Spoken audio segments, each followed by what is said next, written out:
یہ کہانی ہے ایک ایسی بیٹی کی جو شیطان کے دربار میں پیدا ہوئی، لیکن اللہ کے رحمت نے اسے اپنی آغوش میں لے لیا۔ یہ ایک ایسی لڑکی کی کہانی ہے جس نے سچ کو جاننے کے لیے اپنی جان، اپنی محل، اپنا خون، یہاں تک کہ اپنے باپ کا سامنا کیا۔ وہ باپ جو انسان نہیں درندہ تھا، جس نے خدائی کا دعویٰ کیا اور آسمانوں سے ٹکر لینے کی جسارت کی۔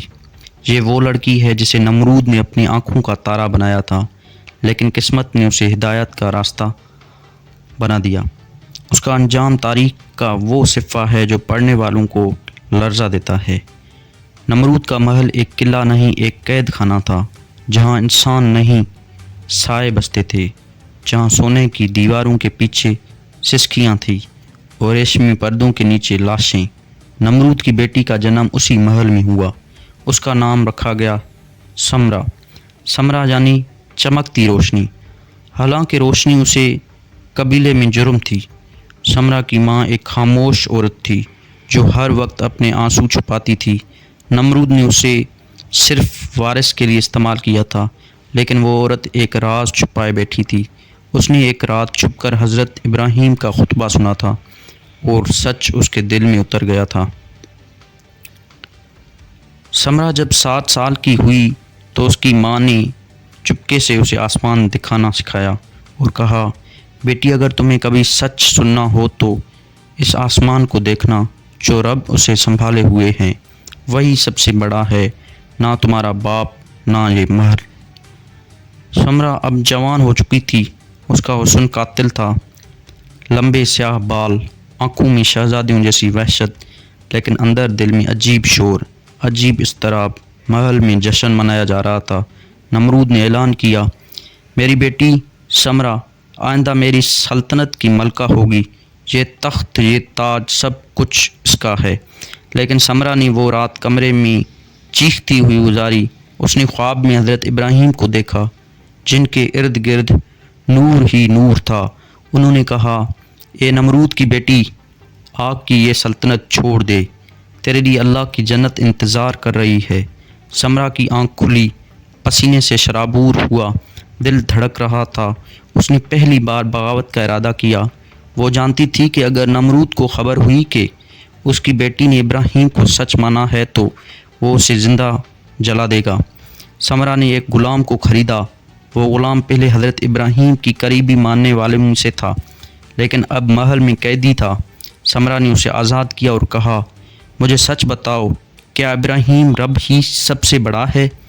غلام نے رو کر کہا، بی بی، وہی رب سب کا رب ہے، جو مٹی سے انسان بناتا ہے، جو جان دیتا ہے اور قبر سے اٹھاتا ہے۔ تم نمرود کی بیٹی ہو، مگر تمہاری روح پاک ہے، ہدایت تمہیں کھینچ رہی ہے۔ اسی رات سمرا نے ایمان قبول کر لیا۔ اس نے اللہ کو اپنا رب مانا اور حضرت ابراہیم کو اللہ کا نبی۔ لیکن نمرود کو شک ہو گیا۔ اس نے اپنی جاسوس عورتوں کو بیٹی کے کمرے میں بھیج دیا اور ایک رات جب سمرا سجدے میں تھی، ان آنکھوں نے دیکھ لیا جن کا کام ہی زبان کاٹ دینا تھا۔ نمرود نے بیٹی کو دربار میں بلایا۔ اس کا چہرہ لال تھا، آنکھوں میں خون تھا۔ کیا تم نے اسے جھوٹے نبی کے آگے جھکنے کی جسارت کی ہے؟ کیا تم نے میرے دشمن کو اپنا رہبر مانا ہے؟ سمرا نے سچ بولنے کا فیصلہ کیا۔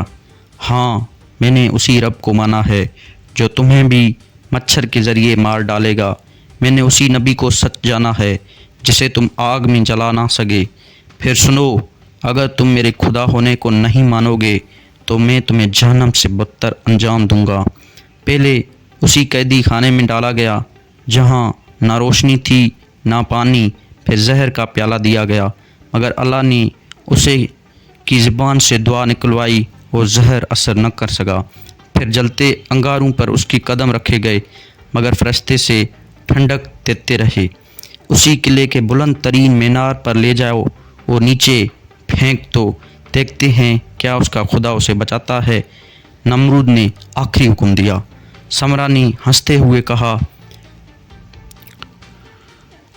تم خود اپنی موت کا حکم دے رہا ہے اے نمرود۔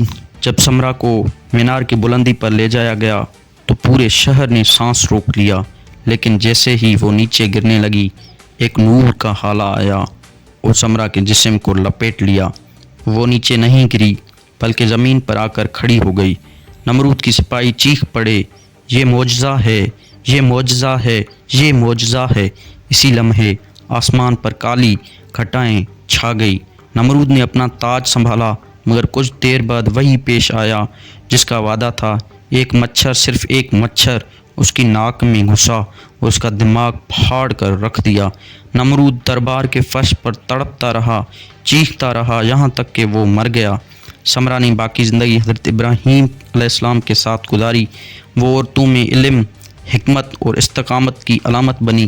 جس نے شاہی تخت کو چھوڑا مگر اللہ کی جنت پائی۔ آج اس کا نام شاید کتابوں میں نہ ہو لیکن فرشتے اس کے ذکر سے فخر کرتے ہیں۔ تو ناظرین، کہانی ہمیں بتاتی ہے کہ اگرچہ باپ نمرود ہو، ماحول کفر کا ہو، لیکن روح اللہ کی طرف بڑھے تو وہ سب کچھ قربان کر دیتی ہے۔ سمرا نے صرف ایک شہزادی تھی بلکہ وہ اللہ کی بندی تھی، ایک شیر دل، حق پر ڈٹنے والی اور ایمان کی روشنی پھیلانے والی۔